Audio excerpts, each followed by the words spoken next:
When we say homicide, it is a... So, class, meron tayong tinatawag na crimes against property and crimes against person. Who can give the example of crimes against person? Anyone? Wala nagtataas ha? Anyone? Oh, since wala nagtataas, magtatawag ako ng pangalan ha? Sensi. Okay, sige. Classmates, sir, in my opinion, there are types of crimes against a person.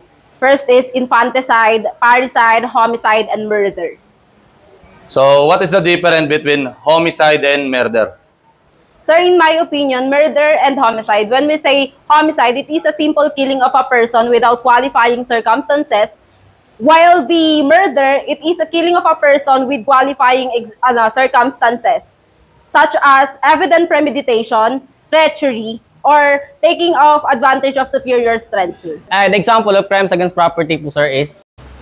Okay, so tapos na tayo sa crimes against person. Lipat naman tayo sa crimes against property. Who can give the example of crimes against property? Anyone? Mr. Peña. Okay, stand up. An example of crimes against property po, sir, is arson, malicious mischief, robbery, theft, and qualified theft po, sir. Sir, po yung robbery po is using force upon things, intimidation. Kumbaga po, nagnakaw sa isang property at sinira na po yung pintuan para po makapagnakaw. And the theft po is simple taking of property of a person. Kumbaga po, nagdukot po siya sa some bus and wala pong damage na nakuha.